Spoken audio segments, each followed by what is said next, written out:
Hey everyone, welcome back to another episode of Psychonaut Sessions, your home for all things psycho. This is your host, Daniel Moeller, and I'm here with the one and only Steve McArdle, a Power Comics Hall of Famer, rock star. Sir, thank you so much for being here. Oh, my pleasure. Thanks for having me. Yeah, I was telling you before I pushed record, I'm like giddy like a little school kid. Because I've been looking forward to this for weeks, and just some backdrop for me personally. I totally came to know you through the Power Comics channel, Evan and Gabe, and those dudes are like a lifesaver for me. They are hitting this demographic of or subgenre of comic style and that part of the medium. There's something that just it hits me to the core, and as a fellow creator, it's just every bit of it has this well, for lack of a better word, power to it that resonates with me more than even going and picking up a mainstream book or something else off of the racks. And you came on and holy God, just resonated with you so much. I felt like I grew up in a small town in the Midwest, and all I had was comics and heavy metal. And it's like, this guy, I could have grown up with this guy.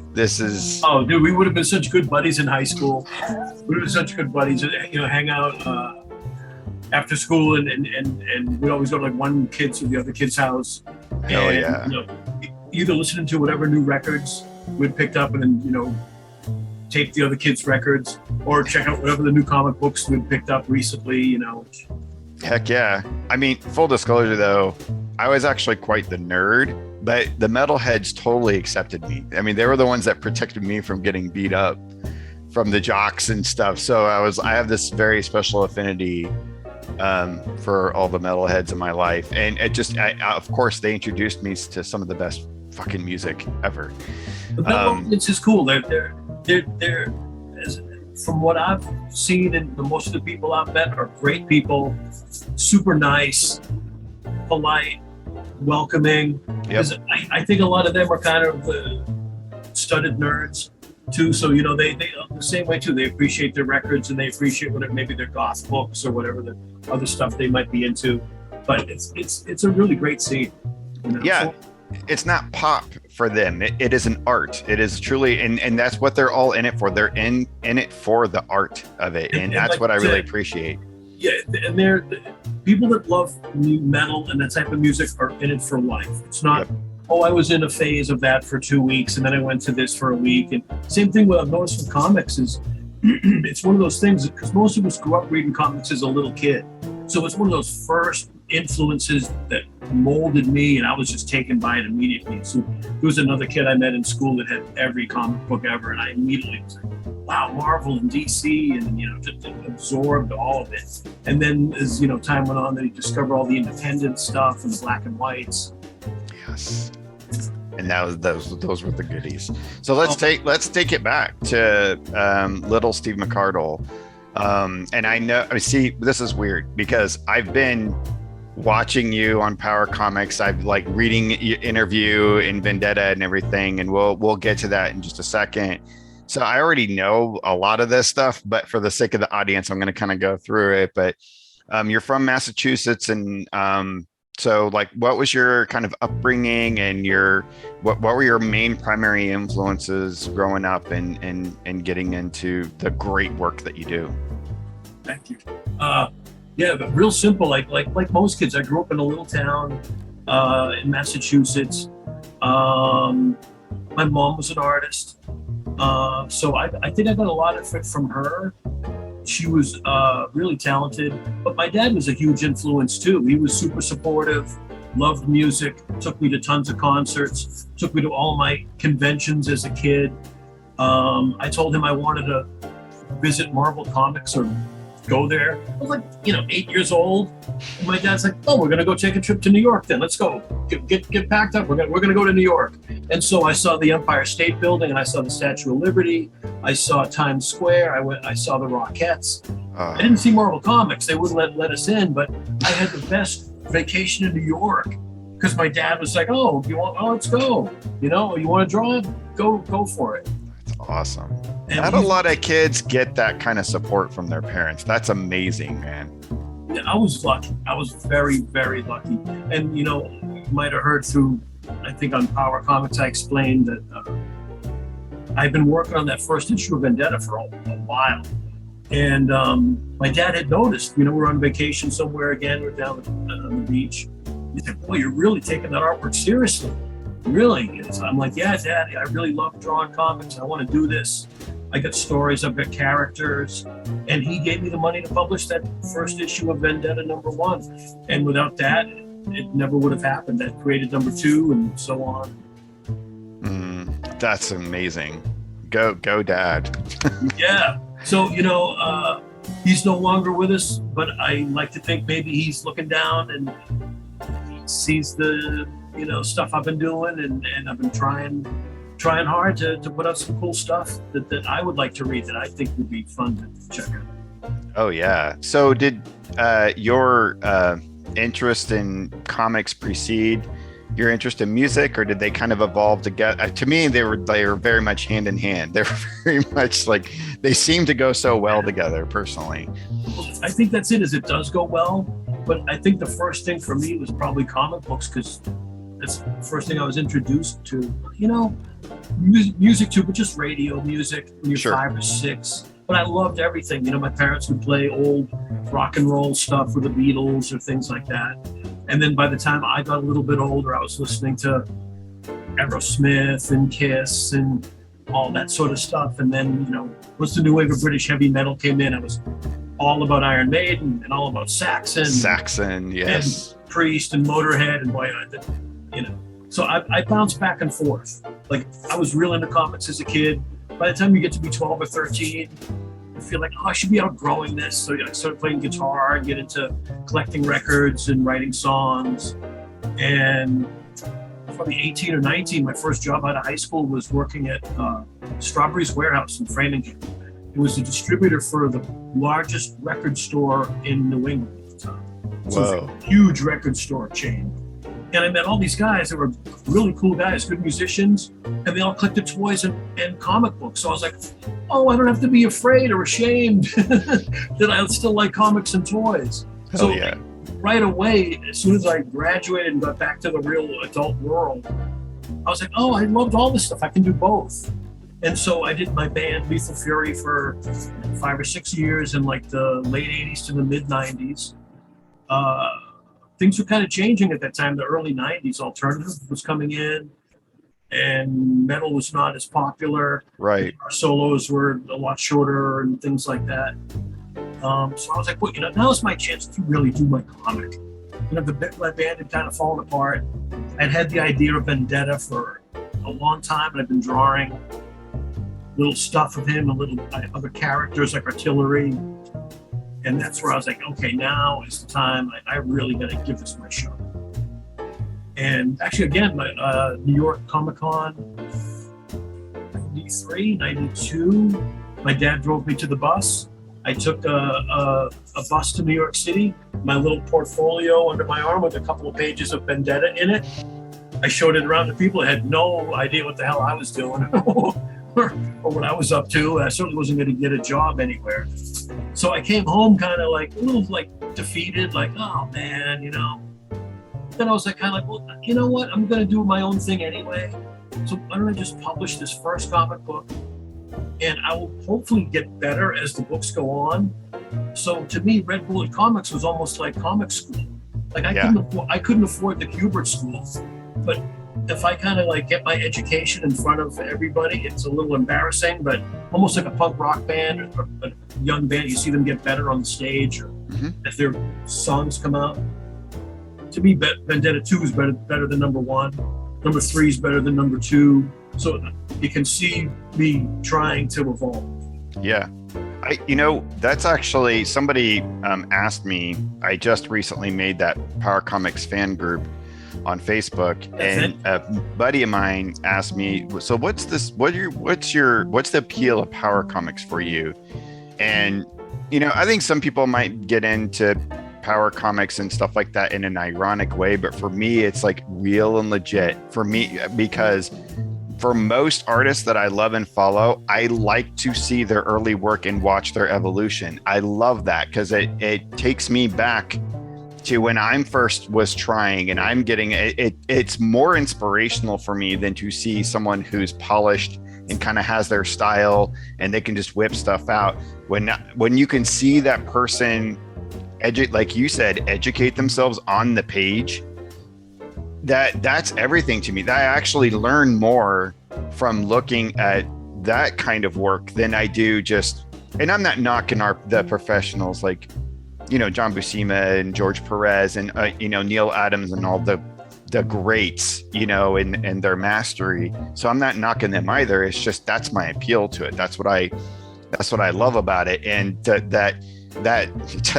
I'm sitting there looking at Vendetta and reading it because I got it in this week. Ladies and gentlemen, my God, you need to get this book.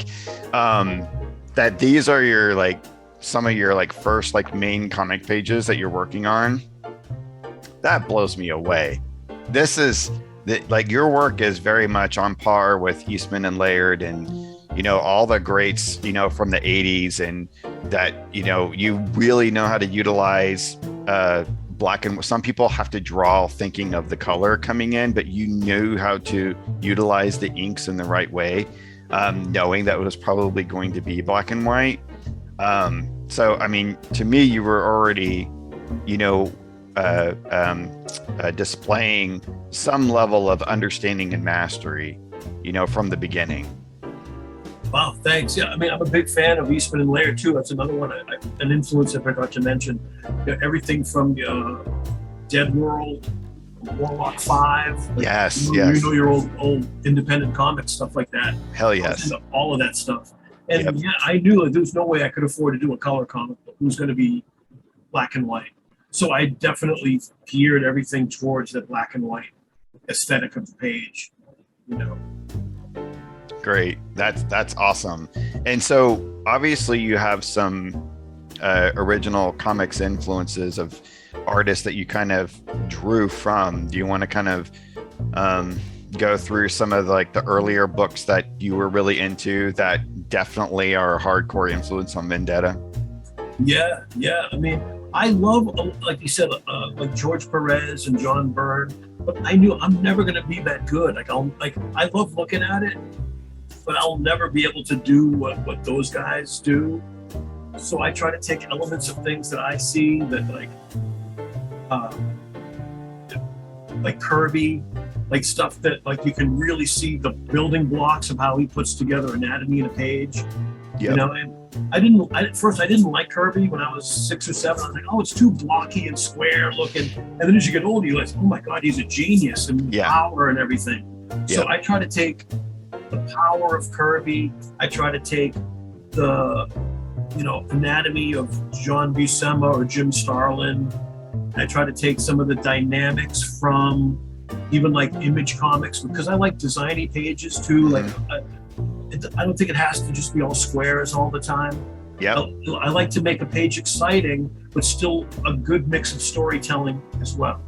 And then even turning the pages. So every issue, you have to turn. You have this experience of having to be a part of the book and turn it, because every page is so dynamic. There's not a single page that's laid out the same.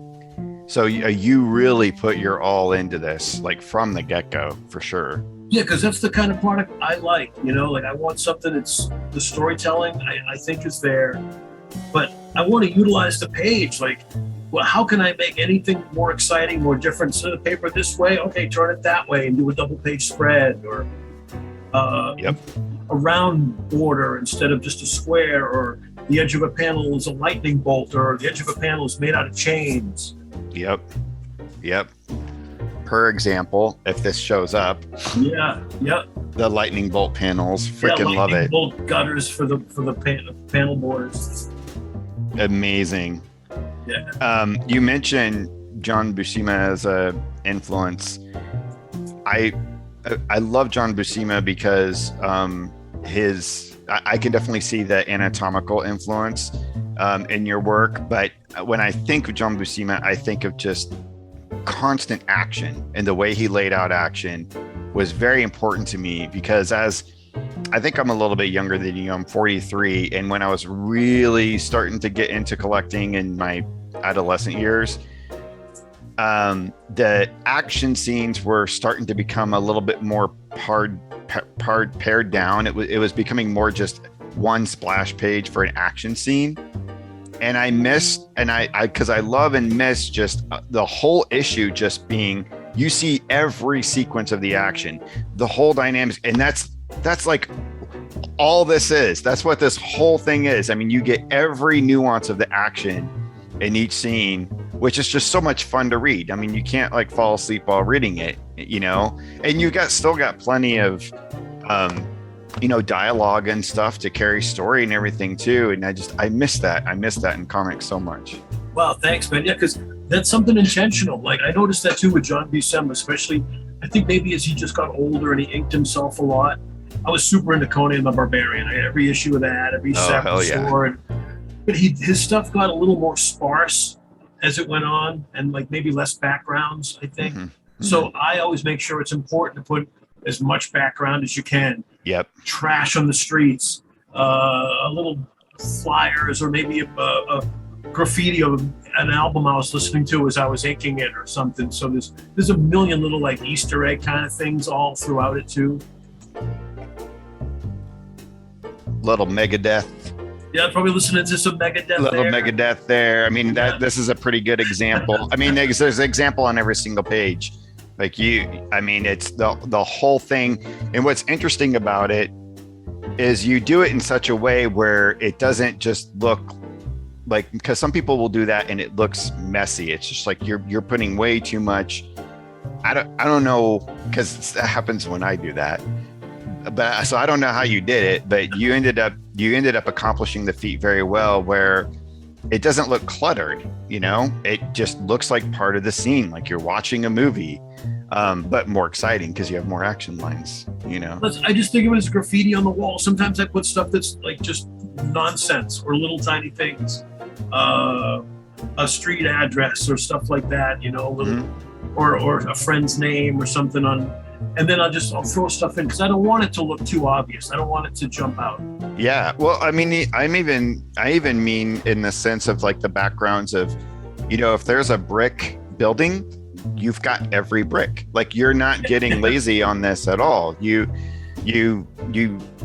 put every detail of what's in the environment in there, but yet it doesn't clutter up the image. It doesn't fuzz. It doesn't become this noise. So I mean, you've laid everything out really well. I mean, thanks, man. Yeah, it's graphic mania.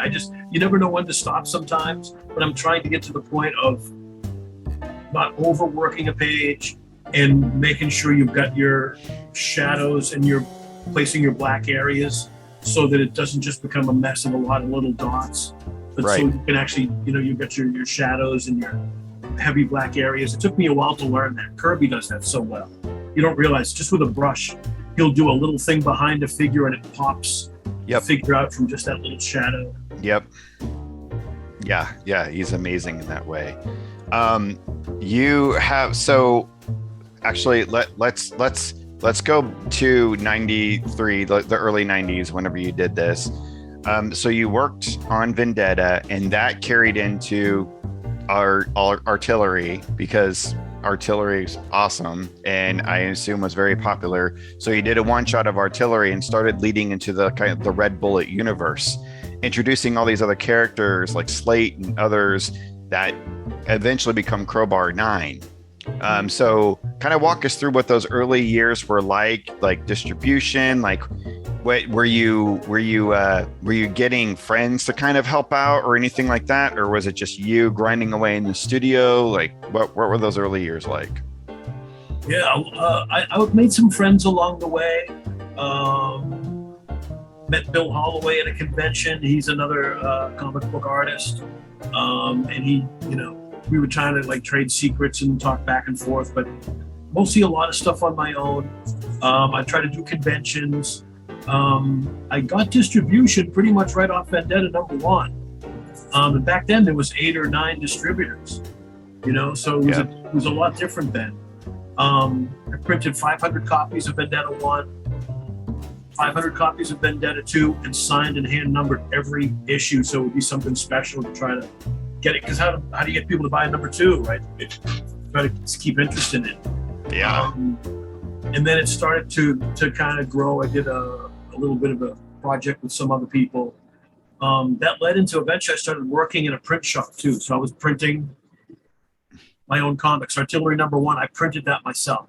Wow.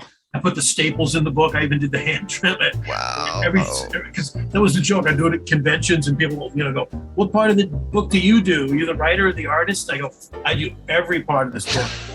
I even put the paper together, collated, put the staples in. They're like, wow, okay.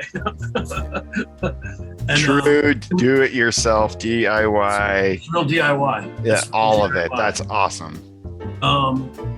And that led, I did a single issue book of Nick Noise and the Nuisance. It's like a rock band, Mad Magazine thing. I used to draw when I was in my band, make silly cartoons to make the other guys laugh. Cool. And then that led to Crowbar 9. I did issues 1 and 2.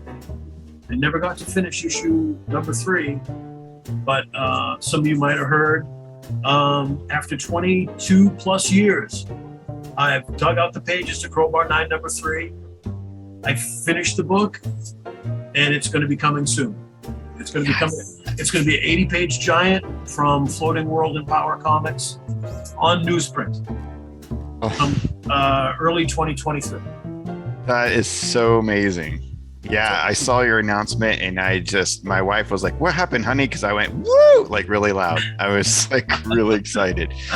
That is so cool. So yeah, let's kind of lay out the whole like Resurrection and Power Comics thing. So you never got to finish Crowbar. And so kind of what happened after that? And what were these years of is that when you started Skullhammer and decided to go back to, because I'm sure making indie comics at that time, I mean, you were making independent comics during like the crash of the industry. It was tough. It was really hard for me because, like I said, I started off, there was like, say 8 or 9 distributors, and they all carried me except for one. And at the end of the 90s, there's only one distributor left, and that's the one that wouldn't take my books. So like suddenly I'm just completely out of the industry. I had no distribution anymore. And I was like, I can keep trying to make books and bring them to conventions. And then, personal stuff happened and life takes you in different directions. Of course. Did some different jobs. I worked 10 or almost 11 years as a stagehand. So I worked as a roadie for local 11 stagehands in Massachusetts, working every concert from the Boston Garden to the Orpheum to the Xfinity Center, or people know it better as Great Woods. So that was a fun job. I played in a bunch of different bands. I played in a punk metal band called The Worst. I sang for some good friends. They got a great speed metal band called Seax. I'm on their second album, To the Grave. And I started Skullhammer, which lasted over 10 years. We did 2 albums and an EP. So that's, and I wrote 95% of the music and the words. I did the logo for the band. That's right, you did the logo. For the first EP. After that, people always ask about those album covers, the 2 album covers. Mm-hmm. I did not do those. Those are other artists that we hired because I wanted to get like a Frazetta, like a real painting type of cover. Yeah, it's an amazing artist. Who did it? Who do you remember who did the art? Was it the same person or? The first one was JP Fortier, who he's famous. He's done artwork for Immortal and Dragon Force. Wow. He's got a huge list of famous album covers. And the second one, I forget his name. It's a digital artist. for resisting time. It's got a female warrior on the front fighting robots and cyborgs. It's a cool cover. Yeah, it's awesome. It's really cool. They're both really cool.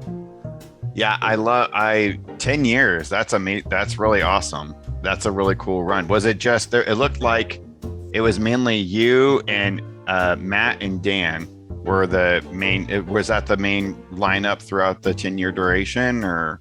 The lineup just kept changing. It was me and two guys on that first EP. By the time we did the full-length album, it was a whole nother lineup, me with two other guys.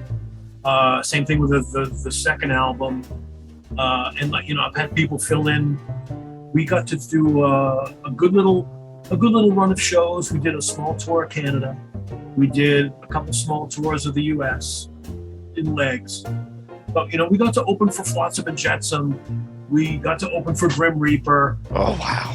We got to open for Hellstar. I got to open for Vector and Raven, and I can't think of them all right now. Raven, oh my God, that's fucking cool! I got Holy to shit! open for Raven at Club Hell, it's closed now down in Providence, Rhode Island, which was sick. Oh God, we opened Lizzie Borden at that show, or that club. I'm sorry, at that club. But yeah, a lot of stuff in those 10 years, and we did some traveling, recording. If you want to check it out on YouTube, search Skullhammer, Fear the Truth, Pain and Blood, Demons Roulette, Nomads of the Wasteland. Yeah, so we got 4 actual videos. I don't have to make those anymore, but I just thought it'd be kind of fun to do it. Oh, they're fun as hell. Nomads of the Wasteland's great because you guys got that green screen going and you're like in this post-apocalypse scenario and you're shredding like crazy in that one. That's pretty sick, like in a good way. That's like this. It was fun making that video. It was the first time I'd ever done the green screen, and it was oh God, it was so much fun. I can imagine.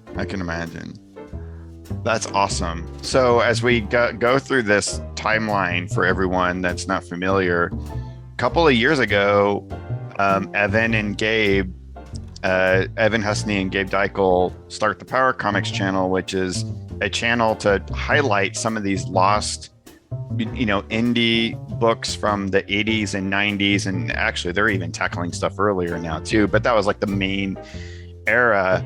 And it's all like where they call it, it's the kind of comics of where enthusiasm meets frustration is like where they call it. But it's that same sort of like black and white DIY type of independent stuff that we're talking about that maybe just had like a couple hundred, copies.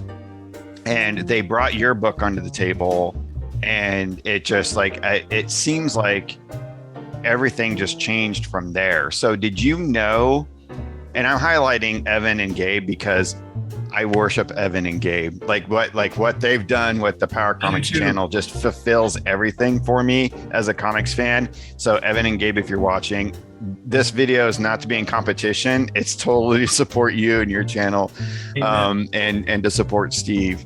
So did you know when they were first appearing Vendetta, did they contact you at all first, or was it just this surprise? You see, I'm not sure of the order of events. I think it's probably been a whirlwind for you. It kind of has. It really kind of has. There's a guy whose name is Jeff Miller, and I want to give a shout outs to Jeff. Okay. He's a super cool guy, a true comics fan, and he had bought my issues of Vendetta in the 90s. He had written to me at some point a couple of years ago and said, I never got Vendetta 4 or something like that. So I had sold him a whole bunch of back issues. And he, I guess, was giving them out and sending them out to people. So I think Jeff Miller might have sent the first Vendetta copies to Evan and Gabe.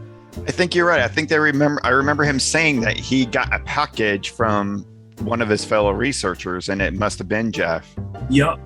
And so then Evan contacted me, and so I sold him a bunch of back issues. And then he's like, hey, I got a channel, and do you want to come on? I'm like, oh, of course, I'd love to. And then it just started kind of like, I did a couple of maybe one show where we did a read through, or maybe the first issue. And then he just said, hey, after the show, I want to talk to you. We're doing a thing with Floating World where we're going to be publishing some of these books. What about doing a Vendetta trade paperback? And I was like, yes, I would love to do that. And it just so happens that I never sold any of my old artwork. I saved every page, every cover. I saved the advertising. I saved the character designs. I saved almost as if just in case someone could come along 30 years later and say, we're going to republish all of this stuff, I would have it already. Right. That's Sketches, awesome. The stuff for the Black Dagger model kit, the instruction sheet, the character designs, the fans made toys and sent them in. This back matter is amazing. That's the stuff that makes this, getting to see your formulation and process of it all. There was so much back work on that stuff, Dan. You just see the comic books, but like I said in the book, you read the interviews and stuff. I couldn't have worked any harder on those books. A trading card set came along. Yep. I was like, I could do black and white cards or color cards. I'll do 4 color cards, like my 4 biggest characters. I got an opportunity to do a model kit. Yes, I'll do the designs. I worked with the sculptor and got the model kit done, all while I'm trying to do the book. Number 3, we tried to do a crossover with another thing that didn't really work or really go anywhere. But it was time put into that. I did a lot of pencils for that other side of that book. And then Vendetta 4, I did 32 pages, no ads. Right. On newsprint, which was a lot of extra time doing the extra pages and following up the story. And by that point, I'm getting letters, so I do a letters page for each issue, which letters pages are in that book too. Yep. Which is a good idea. I didn't even think that was, Evan's idea. He was like, we're going to put the letters in this book too. I'm like, I didn't even think of that. But hell yeah. Right. Yeah, that's part of the experience, man. Yeah. Yeah. So, it's so good having, I can't thank Evan and Gabe and Jason at Floating World for just working together with me and making this package. We worked almost a year on that trade paperback, and I'm so happy with how it came out. He mentioned just in passing about a red foil stamp cover, and that's it. You just told the 5-year-old kid we're going to the candy store. Yeah. I'm not giving up on that red foil cover. I want that cover. I'm so glad that you did, man. It's literally the only trade paperback I have with a foil cover on it, and I'm just like, this is a cover to like one of the ones that you have to have out to display, not tucked in. It's perfect. I was like, oh, I love my 90s comics. I like the flashy covers from that time. I was like, we have to do that. Yeah. So I have a couple questions about the process of getting the trade paperback out. So you had all the original pages. Did you have to do any kind of touch-ups or rescanning? How arduous was that? Or did you, because I assume you didn't have JPEG files of them all, or... Right. Yeah. No. I went and I bought. Actually, I've got a gigantic scanner here on my desk. I bought the same one Jason at Floating World has. I was like, you know what? I want to buy a good scanner. Tell me what you have. If I have any troubleshooting problems, we're both talking the same language. Right. So that was the first thing, was investing a little bit of money, get a nice big scanner so I can do the full 11 by 17 pages. And then I just went book by book, page by page, cover by cover, and it was so much fun going back through that stuff. Vendetta #1, page #1. That's the first comic book page I ever drew that was full-size paper. God, really? I started. That was the very beginning. Before that was a notebook paper, or paper folded in half, or little things. But yeah, you really see the evolution from the beginning, with that first page. That's why there's not a lot of Vendetta on that page. It's just me trying to do the building and the lettering of Chemical. Yep. That's still really impressive, because the first couple times that I tried to draw an 11 by 17, man, it's not that impressive. This is pretty sweet. I don't think it's the most impressive page, but I was just happy it did. Yeah. So no extra touch-ups that you had to do or anything? Did you see anything that was messed up that you were like, I need to do, or did you just scan it directly? There was a couple little things, like there was a couple typos, a couple little stuff that I might have touched up or fixed. I did add a little bit of gray tones. There's some extra gray tones that I added into some of the artwork, just as almost like the way Savage Sword had those sort of like halftones. Yeah. I figured that since we had the opportunity to do a better quality black and white, I added just a little bit more texture to it. I think it came out good. I was going to ask you about that, because I was going to ask you, did you do this on Duo Shade, or, because some of these tones are amazing. So those tones aren't in the original issues at all. No. Whoa. I bought, I don't know, 2 or 3 architectural sets of every different type of gray marker they make. And a little bit, I do like on some of the buildings, or maybe on someone who's got a black costume, or little bits here and there. So actually there's a lot of work that went into this trade paperback. It wasn't just a reprint of old material. I went and kind of made sure every page looked as good as it could, got the best scan. Then when that was done, then it was pulling out all the original art for the cards and the sketches and all the model projects. Yeah, absolutely. Well, I think that the gray tones really added a lot to this. I mean, it stuck out to me as one thing I definitely wanted to ask you about, because it really made it for me. Because that's the flair of the old Eastman Laird or Ken Lindgraf kind of stuff that just really makes the punch for me. And 100% love it. I did notice that, so not only do you have trading card items and things in the back, like we're talking about the back matter here, but you also got a pin-up from the one and only Gene Colan. Gene the Dean Colan. I'm living. That's insane. Just one of comics. I grew up with Tomb of Dracula, and he did so many great books with it. Go back, I realized back in the 60s he did Daredevil and Captain America. That had to have been the biggest honor, to be able to ink his pencils of your character. Wow. And the hardest thing I ever inked. I will go on record to say Gene Colan is the hardest penciler to ink. His stuff is beautiful. It's just, he's so soft with the pencil. He uses the sides. Yeah. So this was in the late 90s, maybe 2000. And I never got to meet him. I did it all through the mail. Mm-hmm. But he had a place you could contact for commissions. So I contacted him, got the commission. And I don't think I inked it until years later. And the same thing with George Tuska. I got his contact. I had him do an Iron Man for me. It's up on my wall. And then I was like, boy, he's so easy to deal with. It's such a nice guy. I should have him do some of my characters. So I had him do 4 commissions, which are all 4 are in there too. Yep. I mean, he's another legend of comics. I mean, he's, goes back to the golden age. Yeah. And you can see these completely blew me away. It's so awesome to see different variations of your character. Oh, I know. It's so fun for me too to see other people draw Vendetta. I love when people send art in.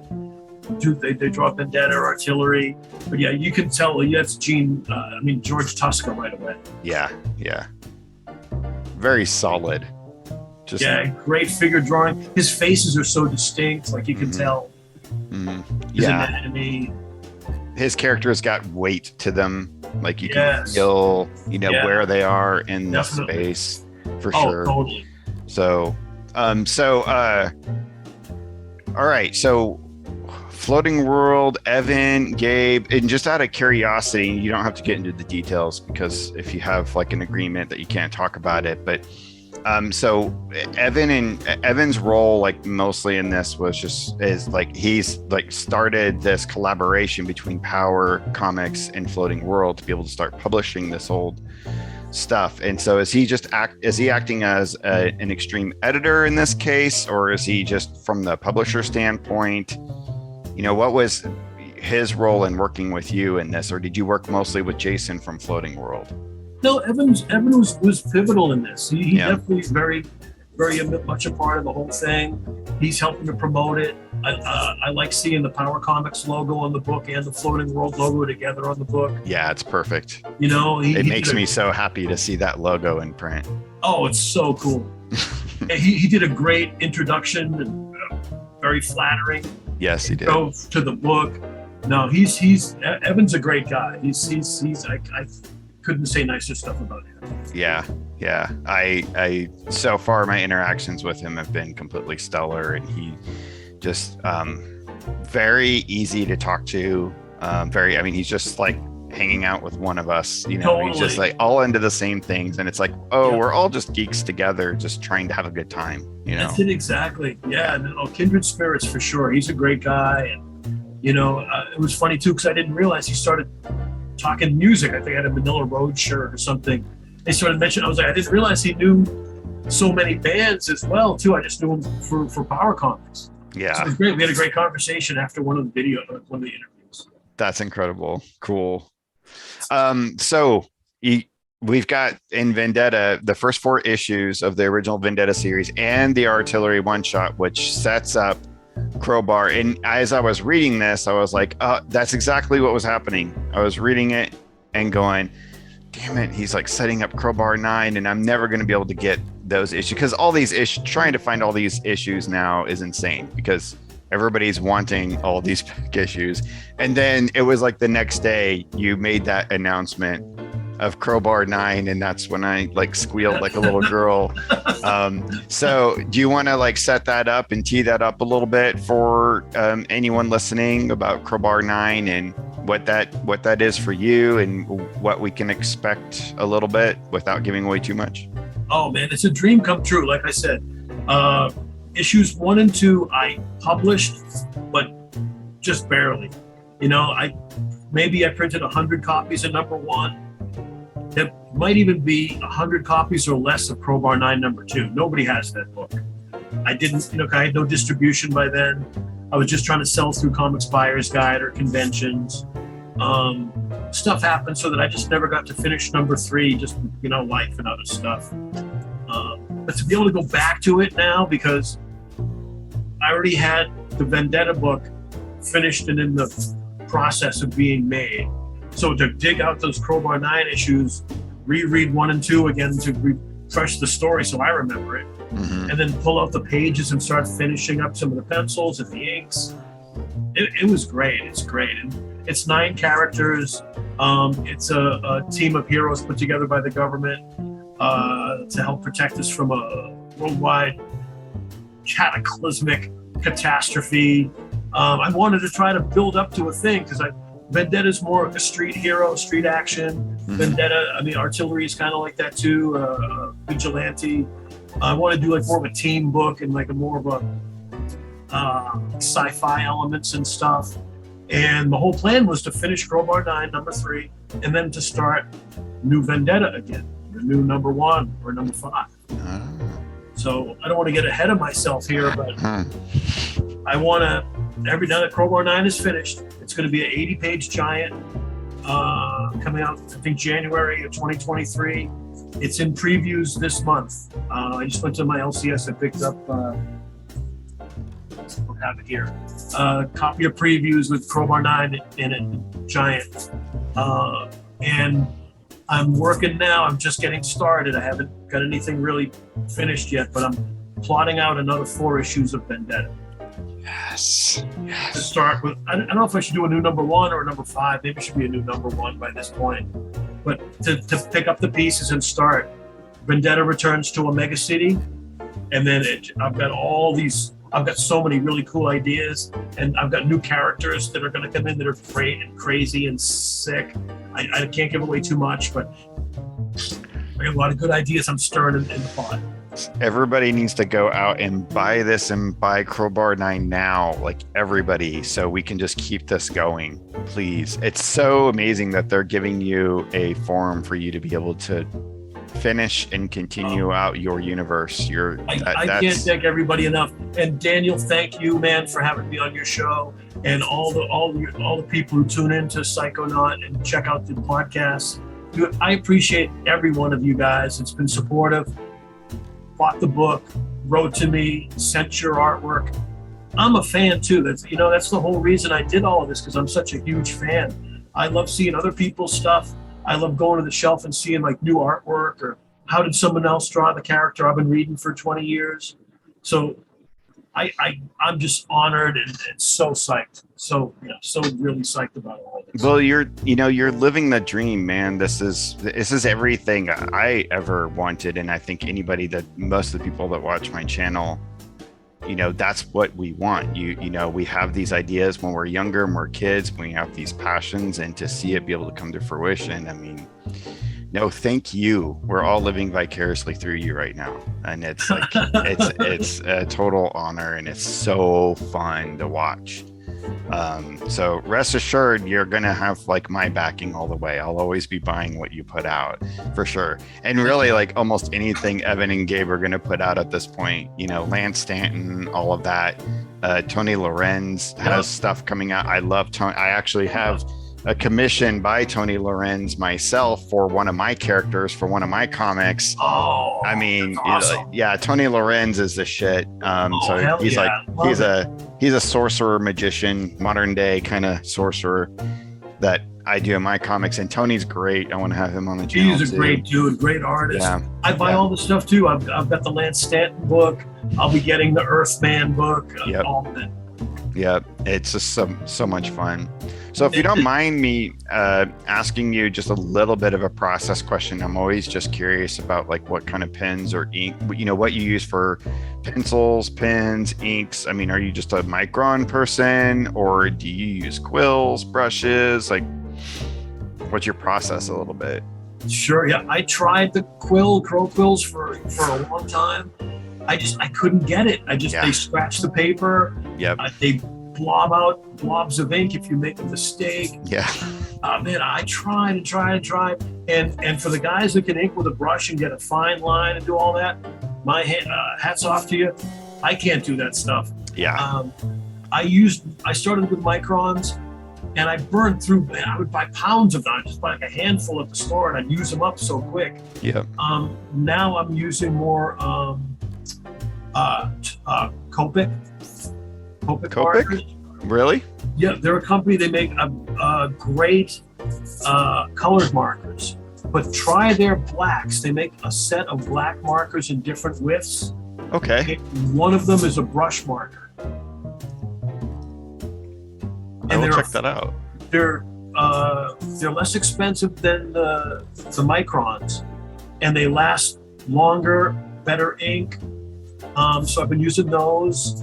I've even tried sometimes, I think it was Ben Mara on one of his shows, said he was using Pentel Energel black ballpoints. And I'm like, ballpoints? That sounds really weird. But you know what? I'll try it. I'll try anything. And some of them are actually kind of nice. So there's a Pentel. You can try those too. They're really inexpensive. They're on Amazon. And it's a permanent black ink. And it's like a 5, a 7, and the largest a 1. Okay. Black, permanent ballpoints. I did a commission for someone in New Zealand yesterday, and I used some of the ballpoints on that. Came out really good. All right. Yeah, I'll give that a shot. I've I use sometimes the Pentel brush for bigger things. Like they're just not like brush dip, but it just comes with the container ink inside of it. Yeah. And it's hard for me to use it for the fine lines or anything, but it's good for like bigger strokes and things like that, and gives a little bit of a dynamic feel. Yep. But I'm gonna try those Copics. That's like I haven't heard that before, so try them out. I guarantee you're gonna email me and say, you know what, these are better than the microns. Huh, cool. Yeah, and if they're cheaper too, that helps blue-collar guy like me. And they last longer. They last way longer, and they have like a real fine one. It's like there's a nice little set of about 6 or 8 of them, and like the biggest is the brush marker. And You know, I use that for like bang out the big shadows and stuff like that. Right. Huh. You'll like them. Cool. Yeah, I'll check that out. Awesome. So I think most people probably know, but what's your drawing soundtrack? What's Steve McArdle listening to these days whenever he's banging out Crowbar 9 issue 3? Boy, I listen to everything. You know, I'm a metal guy, obviously.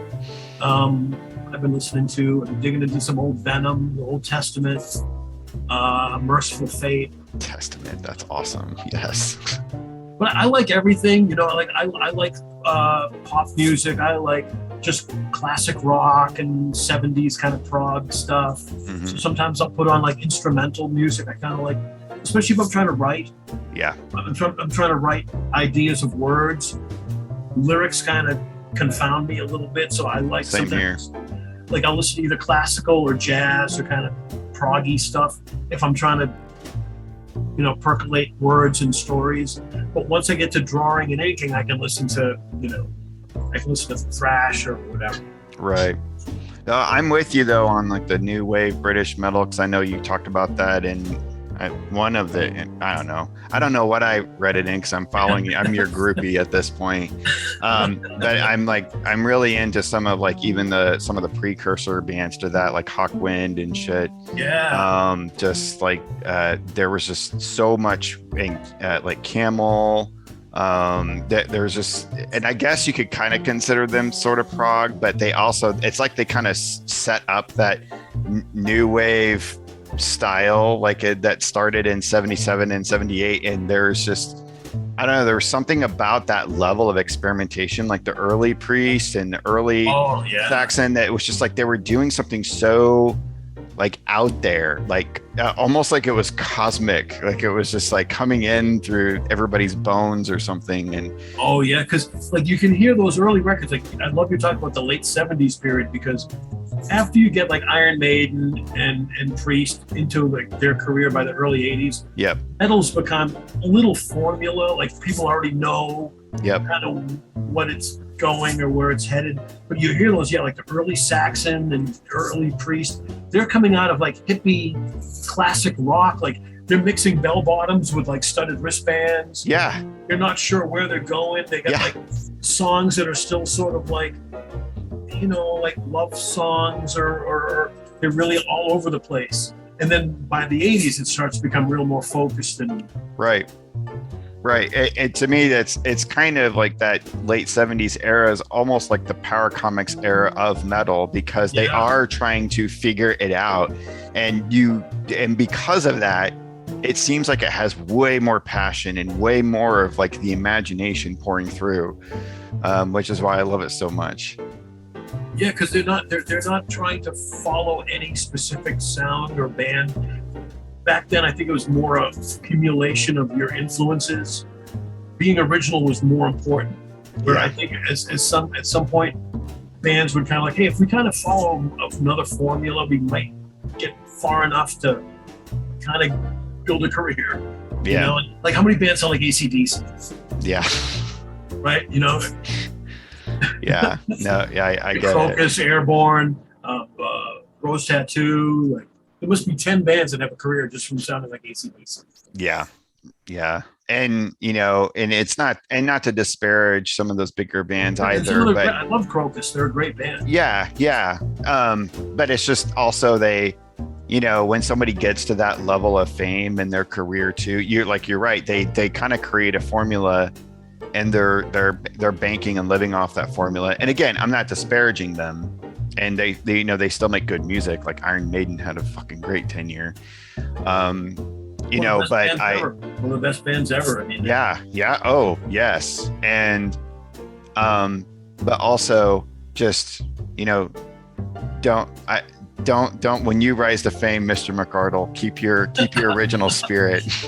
Keep your original spirit for us too, because I do love the energy that you've poured into this. Because I don't know how famous I'm gonna get, but I'm not gonna change. I'm been the same person I have been all these years. I'm just stoked that I'm getting an opportunity to publish some of these comic books. I'm not really doing a band right now. Skullhammer kind of disbanded a few years ago because I'd wanted to come back to drawing comics. So it's kind of weird the way things work out, you know? Do you ever still play at all though? I play guitar all the time. Yeah, I play guitar almost every day. That's awesome. So I still write riffs and stuff, and I put together songs. I got a recording studio upstairs. It's half drawing studio, half recording studio. So my drawing table next to a mixing machine and guitars and my Marshalls. And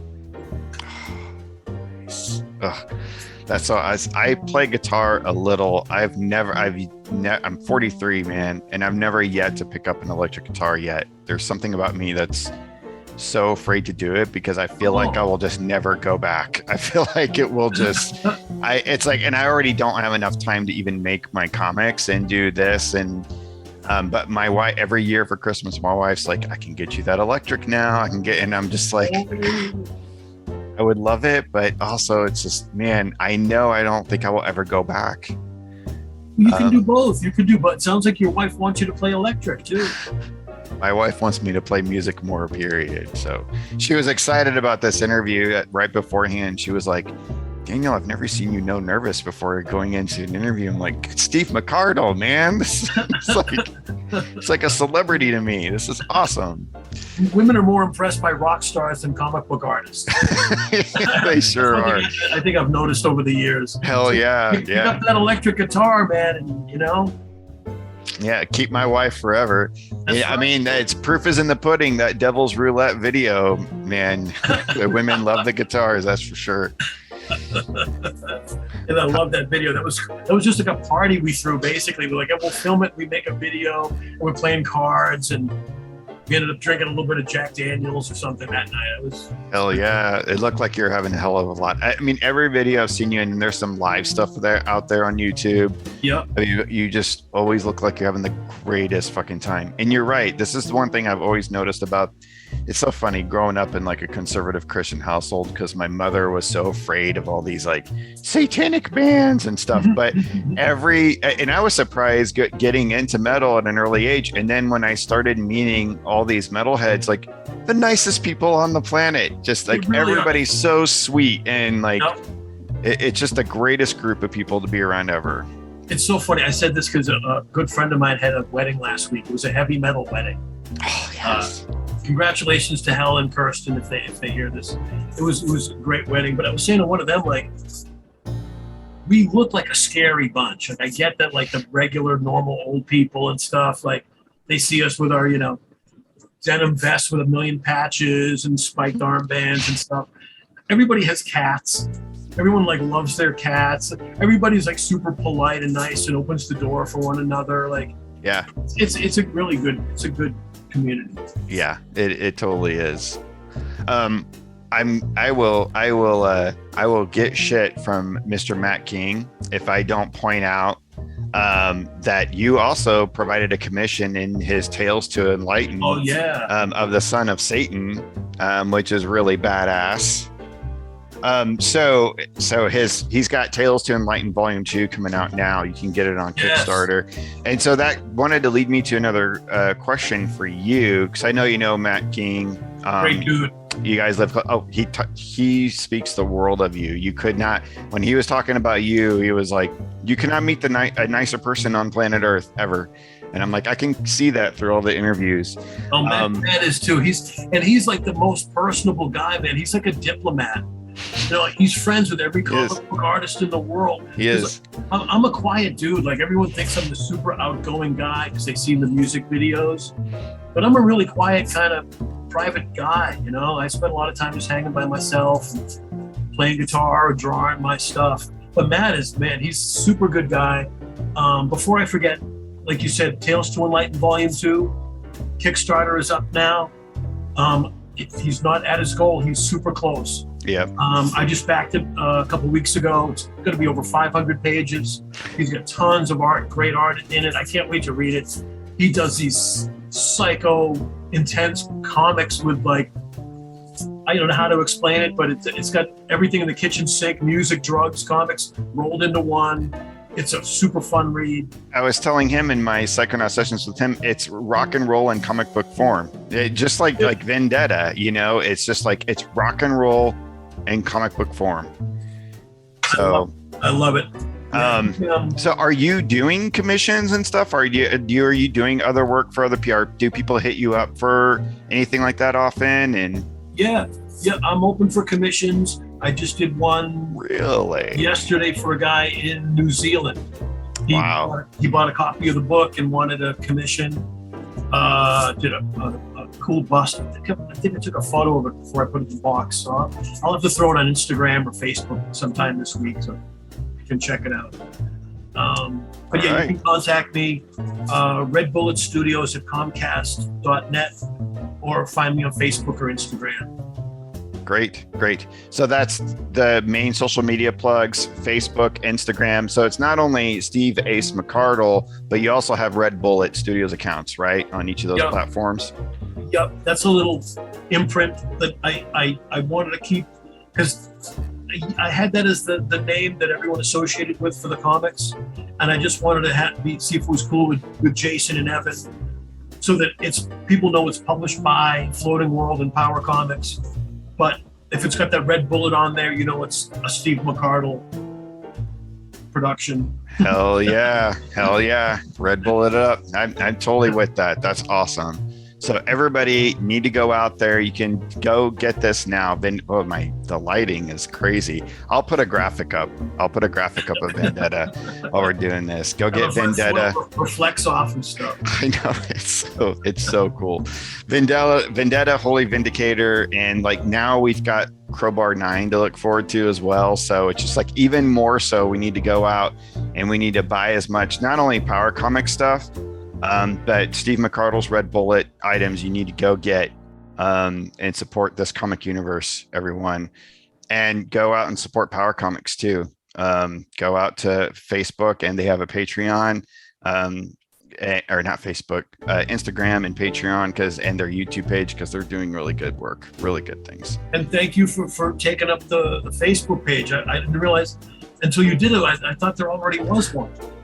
Yeah, well, I've been aching for there to be a Facebook group because Facebook groups have changed over the years, and there's actually some really cool ones out there, providing a lot of fun discussion and stuff. And you don't get that on Instagram, and not everybody can, be on their Patreon. And I posted some kind of Power Comic the other day, and another Power Comic aficionado was like, "Dude, we need a group. Like, let's just start a group now." And just like within a minute, I went out there and I was like, fuck yeah, I'm making a group. Yes. Like, why haven't we done this yet? I'm actually right now what I'm doing. And if you don't mind, I'm making a playlist on YouTube with some of your videos from Skullhammer, but other stuff from like the genre of music we're talking about, to have a Power Comics like playlist that people can listen to while they're I love it. Yeah, while they're like, reading the greatest shit in the world, the greatest comics in the world, and like you can have this like fun like YouTube playlist of rock and roll that's the best shit ever as well to listen to. So I just thought of this now that because I really enjoyed the other interview I told you did with Tony Farrow. You guys talking music and comics and stuff. Yeah, he's awesome. That was a great interview, by the way. Thank you. He's great. He's awesome. I had this crazy idea way back in the day. I never did it. It probably would be horrible, but I wanted to make because I grew up with those Power Records booking records and stuff. I wanted to try to make, I guess it would almost come off like a heavy metal opera or something, but it's going to be a comic book where the music goes along to the book and the lyrics would be telling the story of the comic book. And I was going to write the music, sing the music, draw the comic book. But it was like one of these like psycho, like Jazz Odyssey projects by Spinal Tap that I never attempted or did, because I was like, I'll never finish it. It'll probably be terrible and stupid if I did it, but I just remember having that concept of like, how can I mix the two audiences? I'll bring comics and music people and put them together. I think that's totally possible to do. There's got to be a way to do that effectively with technology nowadays, and maybe it's just panels in some kind of digital media form, which I love the physical form, but there's also got to be a way to be able to, through like podcasting technology, to create some some sort of opera thing like that, rock opera thing that paces along with a general read. Maybe not step for step, but right. Yeah, it wasn't necessarily if it was going to be exact word for word or what, but I was just trying to see like what I could do to mix the two, and it would just. I never really got that beyond just like the concept of it. Do you hear that, Evan Husney? Do you hear what your next project needs to be, Evan Husney? That's like, that's got to be done, sir. That's totally got to be done.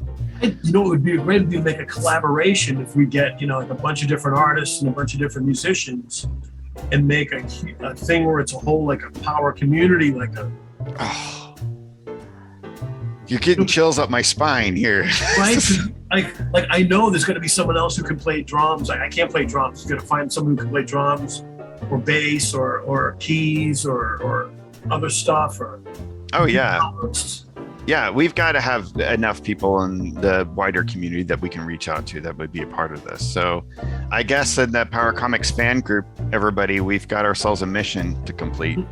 Steve McArdle's given it to us. So, and I don't know what the story is. I just had that whole concept of how can we mix the two things together somehow. Maybe it could be like an anthology. Yeah. It's not just one. It could be all different stories, almost like the original heavy metal. Oh, beautiful. So you have like little passages and then different passages of music to fit with the different art.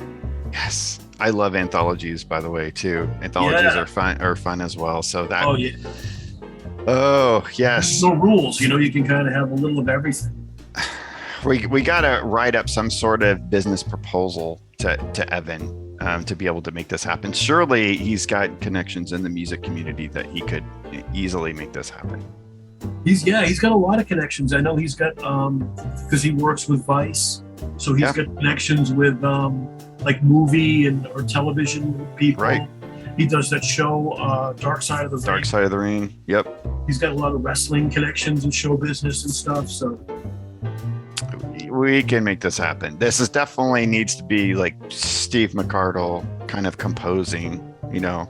The whole gamut. Whatever artists and musicians are brought in, like you could compose this. It sounds like a big project. You could be the Beethoven of this. This is your magnum opus. I don't know if I'm that good. I don't know if I'm like Frank Zappa could do that. Like he was almost like a rock conductor. Yeah, he was. Yeah.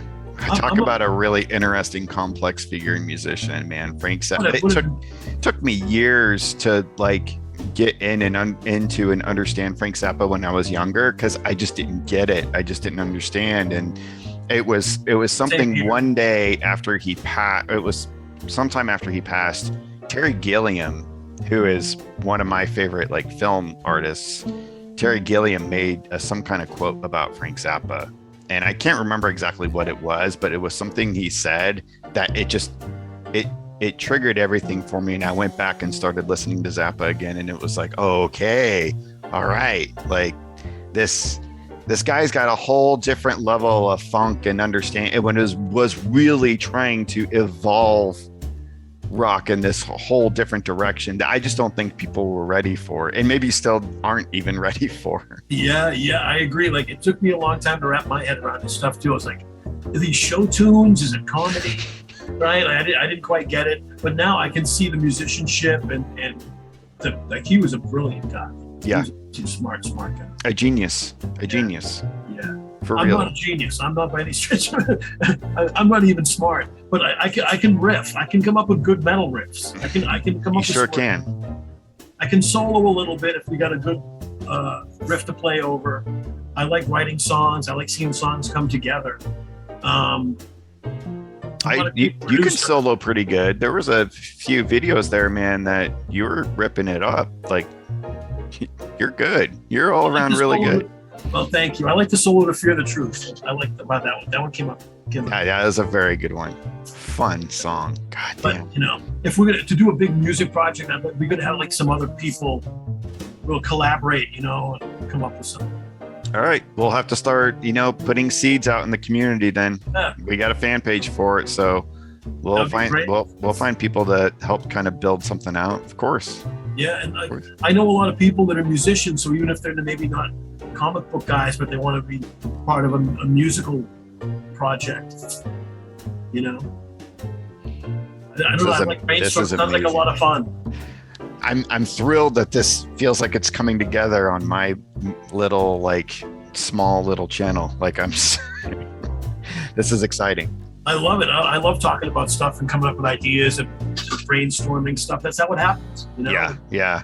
Well, and this needs to happen too, because like we said, growing up, rock and comics were so synonymous with one another anyway, and they fit anyway. And of course, why isn't somebody, creating this like new, like syncretic medium of like the two things synthesized together? Of course. So cool. Yeah. We will definitely, I'm going to have to hit up Evan with this, but also, put elements out there. We've got a fan community now where we can all talk and discuss and network, and hopefully we can grow that too. With the social medias, being able to network with all these people, find people you never even knew about. They have ideas that, You'd be surprised how easy it is to put together a project like that might be.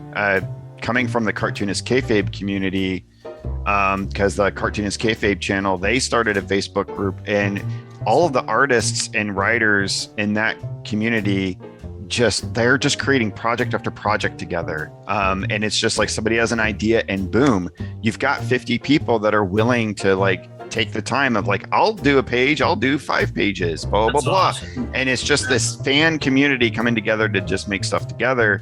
And why not do that in the Power Comics community and like really make some cool, outrageous shit and bring music into it? There's no reason why we can't bring musicians into it and have it all be, a continuum. So cool. Yeah, I mean, even if it just comes down like a comic book with a CD in it or a little floppy record, a cassette tape.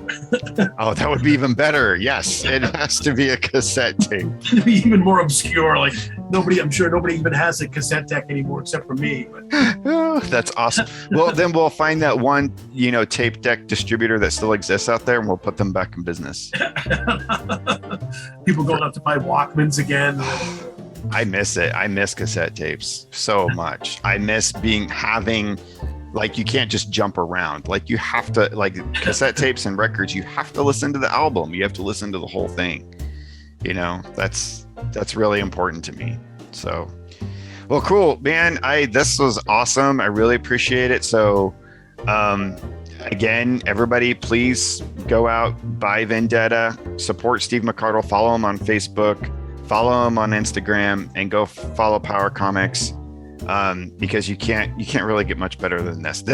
I ordered this when it first was put out, and you had the ability to order it. I pre-ordered it, and so for months I've just been like, come on. So, I know I've been waiting to it. It got delayed because it just oversees stuff by a little bit. Yeah. But it's finally here. If anybody out there hasn't received their books, they're on their way. I'm still double checking to make sure they get through Diamond so that they get to all the comic book stores. I've heard that they're in some. I don't know if they're in all of them yet. But if you order through like secondary distributors, Barnes and Noble, Walmart, Target, or any of those stuff, it should be working its way through all the distributors. Yep. Absolutely. So it's out now. Please go out and support. Any last plugs or anything that you want to share before we wrap up? That's pretty much it, man. Check out the Vendetta book. Like I said, Crowbar 9 is coming in January.